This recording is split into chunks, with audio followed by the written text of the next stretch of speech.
시벌의 차가운 새벽 공기가 상가를 휘감았습니다. 박영자는 검은 한복 치마 자락을 다듬으며 빈소 앞에 서 있었습니다. 70평생을 함께한 남편 김태수의 영정사진이 국화꽃 사이로 미소 짓고 있었습니다. 얼마나 갑작스러웠는지. 조문객들의 위로 인사가 이어졌습니다. 영자는 고개를 숙이며 인사를 받았습니다. 45년을 함께 산 남편이었습니다. 어제 아침까지도 오늘 날씨가 좋네라며 마당의 감나무를 바라보던 사람이었습니다. 심근경색이라고 했습니다. 순식간의 일이었습니다. 빈소 한쪽에서는 태수의 직장 동료들이 작은 목소리로 대화를 나누고 있었습니다. 영자의 시누이와 조카들도 검은 옷을 입고 조용히 자리를 지키고 있었습니다. 모든 것이 예정된 순서대로 흘러갔습니다. 그때였습니다. 빈소 입구로 한 여자가 들어왔습니다.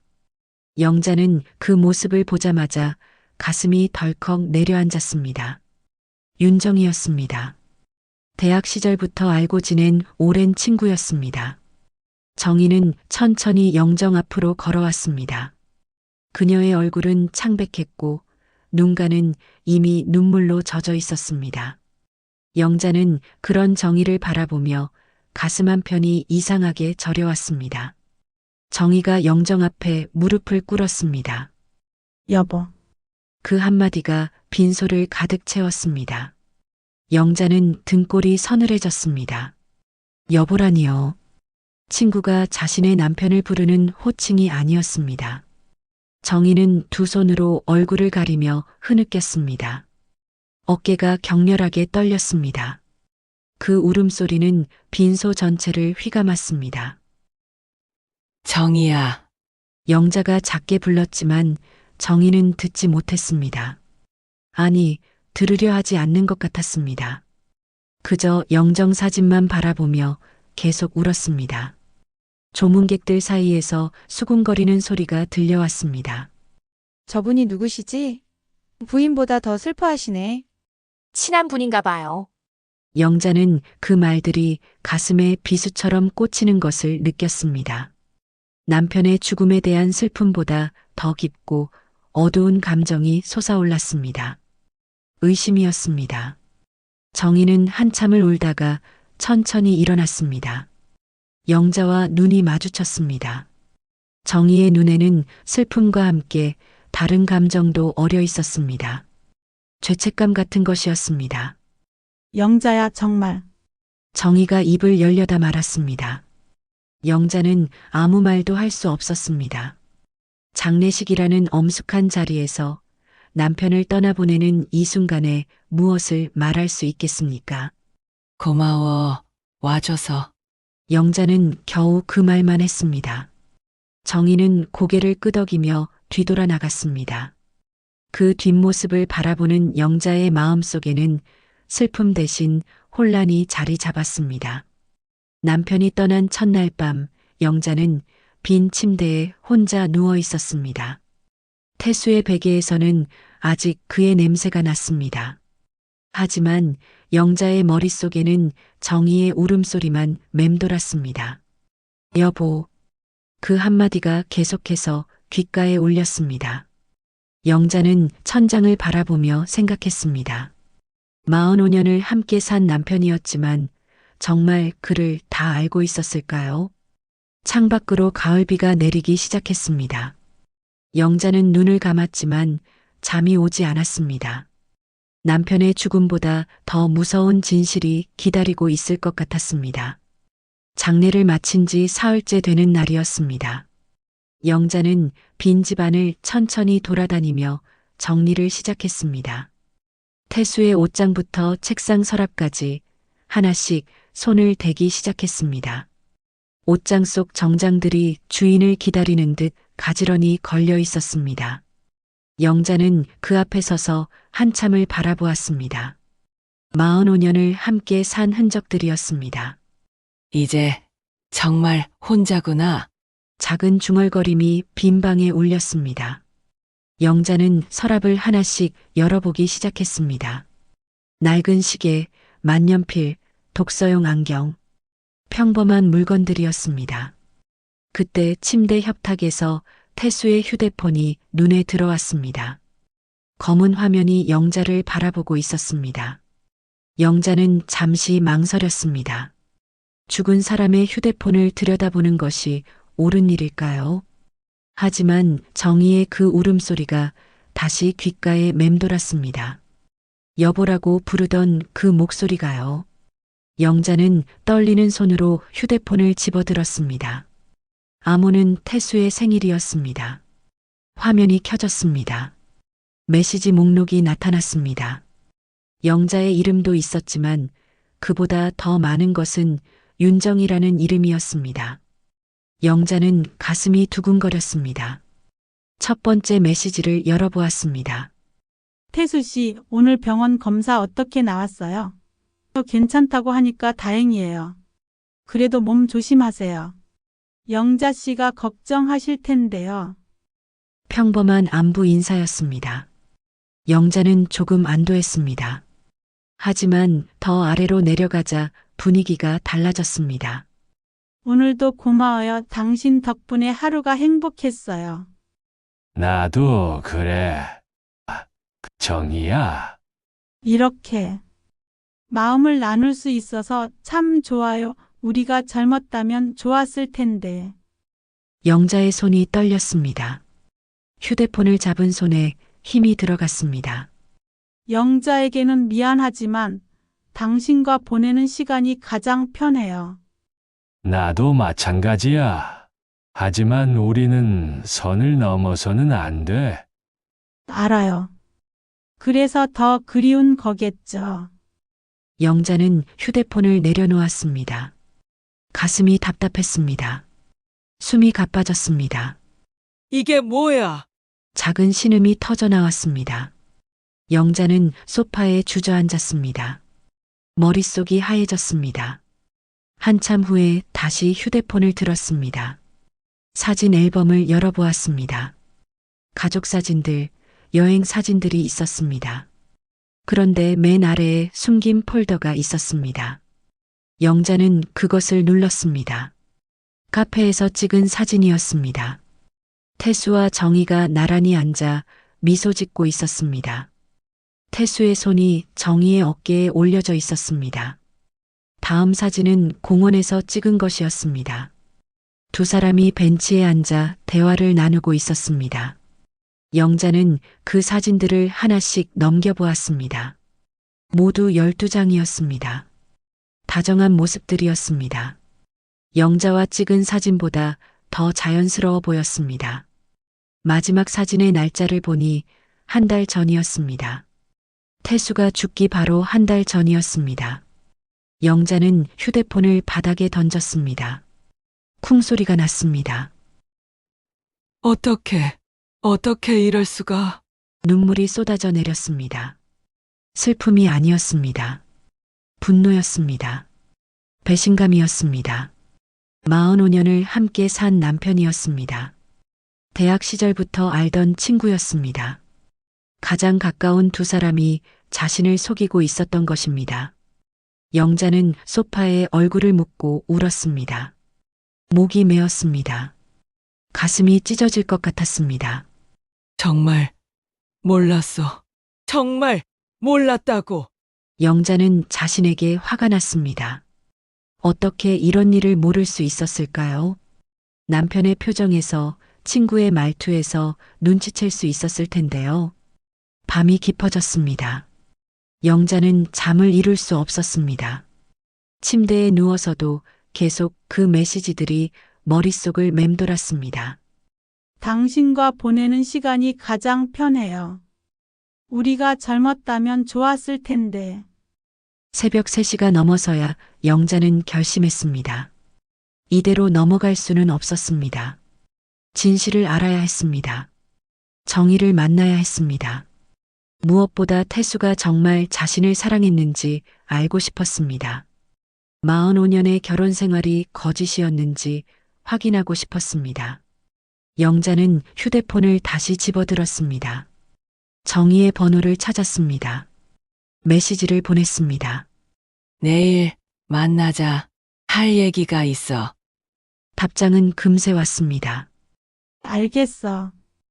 평소 가던 카페에서 영자는 휴대폰을 내려놓았습니다. 이제 진실과 마주할 시간이었습니다. 단골 카페는 한적했습니다. 가을 햇살이 창가 자리로 비스듬히 들어오고 있었습니다. 영자는 익숙한 구석자리에 앉아 정희를 기다렸습니다. 아메리카노 한 잔이 식어가고 있었습니다. 문이 열리는 소리가 났습니다. 정희였습니다. 평소보다 수척해진 얼굴이었습니다. 눈가에는 다크서클이 짙게 자리하고 있었습니다. 영자야. 정희가 조심스럽게 다가왔습니다. 영자는 고개를 들어 그녀를 바라보았습니다. 말없이 마주 앉은 자리를 가리켰습니다. 정희가 천천히 앉았습니다. 두 사람 사이에 침묵이 흘렀습니다. 카페 안에는 잔잔한 재즈 음악이 흘러나오고 있었습니다. 영자가 먼저 입을 열었습니다. 태수 휴대폰을 봤어. 정희의 얼굴이 하얗게 질렸습니다. 떨리는 손으로 물컵을 집어들었습니다. 영자야, 그게 사진도 봤고 메시지도 다 봤어. 영자의 목소리는 차갑고 단호했습니다. 정희는 고개를 숙였습니다. 미안해. 작은 목소리였습니다. 영자는 그 모습을 바라보며 가슴이 답답했습니다. 분노보다는 허탈감이 더 컸습니다. 언제부터야? 영자야. 언제부터냐고. 영자의 목소리에 힘이 들어갔습니다. 정희는 눈물을 글썽이며 입술을 깨물었습니다. 처음은 대학교 때였어. 정희가 떨리는 목소리로 말했습니다.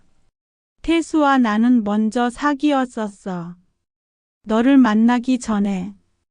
영자는 가슴이 철렁 내려앉았습니다. 대학교 때의 기억들이 떠올랐습니다. 정희가 태수를 소개해준 그날이요. 그런데 태수는 너를 선택했어. 정희의 눈에서 눈물이 떨어졌습니다. 나는 그때부터 계속 마음 한구석에 담아뒀어. 45년 동안. 영자는 아무 말을 할 수 없었습니다. 친구라고 믿었던 사람이 45년 동안 자신의 남편을 마음에 품고 있었다는 것이었습니다. 몇 년 전 태수가 입원했을 때 우연히 병원에서 마주쳤어. 정희가 계속 말했습니다. 너는 집에 가서 쉬라고 해서 내가 대신 간병을 했지. 영자는 그때를 기억했습니다. 태수가 맹장 수술을 받았을 때였습니다. 정희가 내가 도와줄게라고 했던 것이요. 그때부터 우리는 다시 가까워졌어. 정희의 목소리가 더욱 떨렸습니다. 하지만 우리는 선을 넘지 않았어. 그냥 마음만. 그냥 마음만. 영자가 차갑게 반문했습니다. 남편을 빼앗으려는 마음이 그냥 마음이야? 정희는 고개를 더욱 깊이 숙였습니다. 어깨가 떨리고 있었습니다. 빼앗으려 한 게 아니야. 태수도 너를 사랑했어. 그걸 내가 어떻게 믿어? 영자의 목소리가 높아졌습니다. 카페 안에 다른 손님들이 이쪽을 쳐다보았습니다. 영자는 목소리를 낮췄습니다. 45년을 속이고 살았으면서 정희는 핸드백에서 봉투 하나를 꺼냈습니다. 떨리는 손으로 영자에게 밀어주었습니다. 이거 태수가 마지막에 쓴 거야. 영자는 봉투를 바라보았습니다. 받지 않았습니다. 태수가 죽기 며칠 전에 내게 줬어. 혹시나 해서 뭐가 쓰여 있는데? 직접 봐. 정희가 간신히 말했습니다. 나는 이제 태수를 보낼게. 정희가 자리에서 일어났습니다. 정말 미안해, 영자야. 평생 미안할게. 정희는 뒤돌아 카페를 나갔습니다. 영자는 혼자 남겨졌습니다. 테이블 위에 봉투가 놓여 있었습니다. 영자는 한참을 그것을 바라보았습니다. 손을 뻗었다 다시 걷었습니다. 카페 안의 음악이 더욱 선명하게 들렸습니다. 창밖으로는 가을 낙엽이 떨어지고 있었습니다. 영자는 마침내 봉투를 집어들었습니다. 천천히 뜯었습니다. 태수의 친필이었습니다. 정희에게 우리의 시간은 여기까지인 것 같습니다. 의사가 얼마 남지 않았다고 하네요. 정희는 내 인생의 후회이자 추억입니다. 젊은 시절 놓친 사랑이었죠. 하지만 영자는 내 집이고 마지막입니다. 영자가 이 편지를 읽게 된다면 그건 모든 게 끝난 후일 겁니다. 미안합니다. 정희, 고마웠습니다. 하지만 이제 그만 보내주세요. 영자를 부탁합니다. 영자는 편지를 읽으며 눈물이 났습니다. 분노도 슬픔도 안도감도 뒤섞인 복잡한 감정이었습니다. 남편은 죽음을 앞두고도 자신을 걱정했던 것입니다. 정희에게 이별을 고했던 것이고요. 하지만 45년의 결혼 생활이 온전했다고 말할 수 있을까요? 남편의 마음 한구석에 다른 여자가 자리하고 있었다는 것은 변하지 않는 사실이었습니다. 영자는 편지를 가방에 넣고 일어났습니다. 집으로 돌아가야 했습니다. 이제 정말로 혼자가 된 집으로요. 하지만 무엇보다 먼저 해야 할 일이 있었습니다. 이 모든 감정들을 정리하는 것이었습니다. 분노와 슬픔과 배신감을요. 그리고 앞으로 어떻게 살아갈 것인지 결정하는 것이었습니다. 집 현관문을 열자 태수의 슬리퍼가 보였습니다. 여전히 제자리에 놓여 있었습니다. 영자는 그 앞에서 걸음을 멈췄습니다. 무릎이 꺾였습니다. 현관 바닥에 주저앉았습니다. 눈물이 쏟아져 내렸습니다. 분노도 배신감도 슬픔도 한꺼번에 밀려왔습니다. 45년의 세월이 한순간에 무너져 내리는 것 같았습니다. 왜 이렇게 됐어? 작은 신음이 빈 집에 울렸습니다. 영자는 두 손으로 얼굴을 가렸습니다. 가장 가까운 사람에게서 오는 배신이 가장 깊다는 말이 있었습니다. 남편과 친구 두 사람에게 동시에 당한 배신이었습니다. 한참을 울다가 영자는 거실로 들어갔습니다. 소파에 앉아 태수의 편지를 다시 꺼내 읽어보았습니다. 정희는 내 인생의 후회이자 추억입니다. 하지만 영자는 내 집이고 마지막입니다. 집이고 마지막이라니요. 그게 사랑의 표현일까요? 영자에게는 안식처 정도의 의미였을까요? 영자는 편지를 접어 넣었습니다. 답답한 마음에 집안을 돌아다녔습니다. 거실, 부엌, 안방, 모든 곳에 태수의 흔적이 남아 있었습니다. 책상 위에는 태수가 즐겨 읽던 신문이 그대로 놓여 있었습니다. 부엌에는 그가 마지막으로 마신 커피잔이 있었습니다. 이 모든 게 거짓이었나? 영자는 혼자 중얼거렸습니다. 따뜻했던 손길들, 다정했던 말들이 모두 거짓으로 느껴졌습니다. 저녁이 되었습니다. 영자는 식사를 할 수 없었습니다. 물 한 모금만 마시고 침대에 누웠습니다. 천장을 바라보며 지난 세월을 되짚어 보았습니다. 결혼 초기의 설렘, 아이를 낳지 못해 함께 슬퍼했던 시간들, 서로를 의지하며 살아온 세월들이요. 그런데 그 모든 시간 동안 태수의 마음 한구석에는 다른 여자가 있었던 것입니다. 며칠이 흘렀습니다. 영자는 집안의 모든 물건을 정리하기 시작했습니다. 태수의 옷들을 박스에 담았습니다. 책들을 정리했습니다. 사진들을 한 곳에 모았습니다. 정리를 하다가 태수의 수첩을 발견했습니다. 작은 메모들이 빼곡히 적혀 있었습니다. 영자 약 챙기기, 영자 좋아하는 꽃 사기, 영자와 여행 계획 세우기. 모두 영자에 관한 것들이었습니다. 영자는 그것을 보며 복잡한 마음이 들었습니다. 마지막 페이지에는 긴 글이 적혀 있었습니다. 영자는 늘 강한 사람이다. 내가 아파도 힘들어도 묵묵히 견뎌준다. 내 마지막은 영자여야 했다. 그래서 정의와는 이별해야 한다. 영자에게 상처 주고 싶지 않다. 영자는 그 글을 읽으며 눈물이 났습니다. 분노가 서서히 사라지고 있었습니다. 대신 묘한 위로가 찾아왔습니다. 태수도 고민했던 것입니다. 갈등했던 것이고요. 그리고 결국은 자신을 선택했던 것이었습니다. 하지만 여전히 상처는 깊었습니다. 45년의 결혼 생활에 대한 의무는 쉽게 사라지지 않았습니다. 영자는 수첩을 덮고 창밖을 바라보았습니다. 가을이 깊어가고 있었습니다. 마당의 감나무에 빨간 감들이 주렁주렁 매달려 있었습니다. 태수가 생전에 즐겨보던 풍경이었습니다. 이제 정말 혼자구나. 영자는 작게 중얼거렸습니다. 하지만 이번에는 절망적인 느낌이 아니었습니다. 받아들이는 마음이었습니다. 그날 저녁 영자는 오랜만에 제대로 식사를 했습니다. 간단한 미역국과 반찬 몇 가지였지만요. 태수의 자리는 비어 있었습니다. 앞으로도 계속 비어 있을 것이었습니다. 하지만 그 빈자리를 받아들일 수 있을 것 같았습니다. 식사를 마치고 영자는 태수의 메모장을 다시 펼쳤습니다. 그의 마지막 고민이 담긴 글들을 천천히 읽어보았습니다. 분노는 이제 많이 가라앉았습니다. 대신 복잡하고 깊은 감정이 자리 잡았습니다.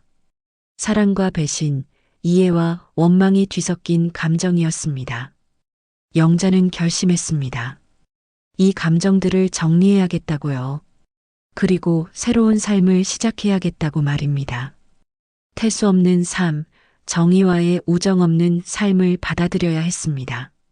하지만 그것이 끝은 아니었습니다. 새로운 시작일 수도 있었습니다. 영자는 창밖의 감나무를 바라보며 생각했습니다. 내년에도 저 나무는 꽃을 피우고 열매를 맺을 것입니다. 자신도 그렇게 살 수 있지 않을까요?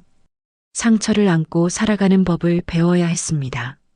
하지만 그 상처가 자신을 무너뜨리게 하지는 않겠다고 다짐했습니다. 영자는 일어나서 태수의 슬리퍼를 신발장에 넣었습니다. 이제 정말로 정리할 때였습니다. 하지만 버리는 것이 아니라 받아들이는 정리였습니다. 아픈 기억도 따뜻한 추억도 모두 자신의 삶의 일부로 받아들이는 것이었습니다. 그렇게 영자의 새로운 하루가 시작되었습니다. 석 달이 흘렀습니다. 겨울이 깊어가고 있었습니다. 영자는 규칙적인 생활을 되찾았습니다. 태수의 물건들은 대부분 정리했습니다. 하지만 그의 메모장과 몇 장의 사진은 그대로 두었습니다. 동네 복지관 글쓰기 모임에 참여하기로 했습니다.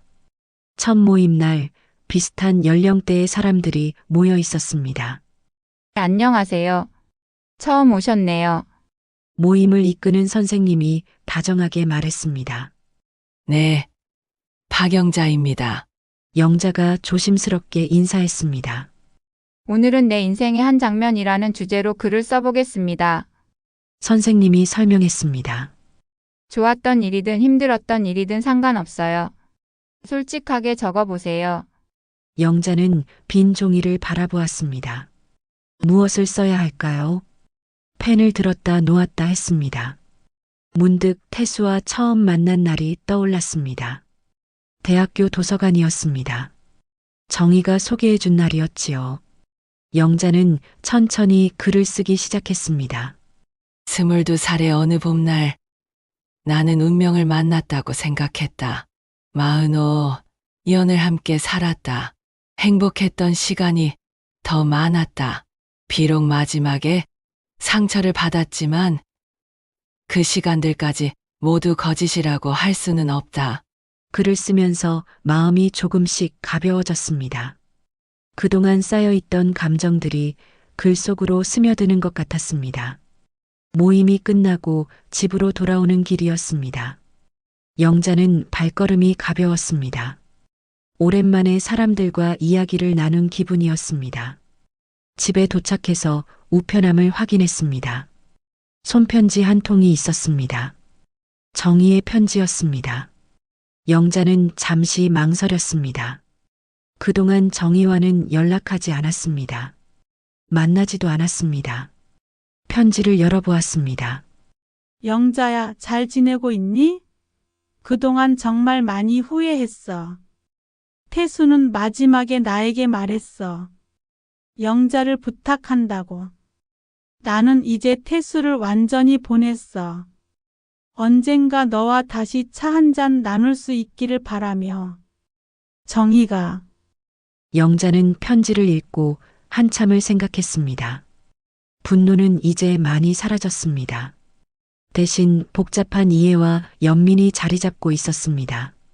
정희도 45년 동안 쉽지 않았을 것입니다. 친구의 남편을 사랑하는 마음을 숨기고 살아왔을 테니까요. 영자는 편지지를 꺼내 답장을 썼습니다. 정희야, 나도 많이 생각해봤어. 우리 모두 완벽한 사람은 아니니까 시간이 필요해. 하지만 언젠가는 만날 수 있을 것 같아. 그때까지 서로 잘 지내자. 영자가. 편지를 붙이고 돌아오는 길에 영자는 글쓰기 모임에서 만난 김순덕 할머니를 만났습니다. 어머, 영자씨, 오늘 글 참 잘 쓰시더라고요. 다음 주에도 나오시죠? 네, 나가려고 해요. 좋아요. 우리끼리 가끔 차 마시기도 하거든요. 함께 해요. 순덕 할머니의 따뜻한 말에 영자는 마음이 따뜻해졌습니다. 집에 돌아와서 영자는 태수의 메모장을 다시 펼쳤습니다. 그의 마지막 글귀를 읽어보았습니다. 영자는 늘 강한 사람이다. 내 마지막은 영자여야 했다. 이제 그 말이 다르게 들렸습니다. 미안함과 사랑이 함께 담긴 말이었습니다. 태수도 정희도 완벽한 사람은 아니었습니다. 자신도 마찬가지였습니다. 그래서 더욱 인간적이었던 것 같았습니다.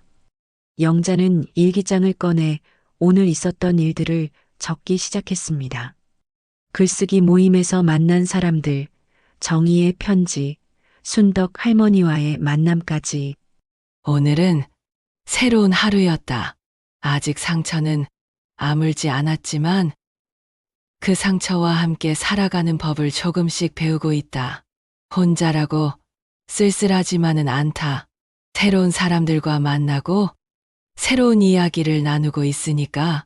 일기를 쓰고 나니 마음이 한결 편안해졌습니다. 영자는 창밖을 바라보았습니다. 눈이 내리기 시작했습니다. 마당의 감나무 가지에 하얀 눈이 쌓이고 있었습니다. 태수가 좋아했던 풍경이었습니다. 이제는 슬프지 않았습니다. 그리움은 있지만 평온한 그리움이었습니다. 가장 큰 상처는 가장 가까운 사람에게서 옵니다. 하지만 그 상처를 치유하는 힘도 결국 자신에게 있습니다. 영자는 그것을 깨달았습니다. 그리고 새로운 하루를 살아갈 준비가 되었습니다. 눈 내리는 저녁, 영자는 따뜻한 차를 우려 마셨습니다. 혼자였지만 외롭지 않았습니다. 내일 또 만날 사람들이 있었고 나눌 이야기들이 있었으니까요. 그렇게 영자의 새로운 삶이 조용히 시작되었습니다.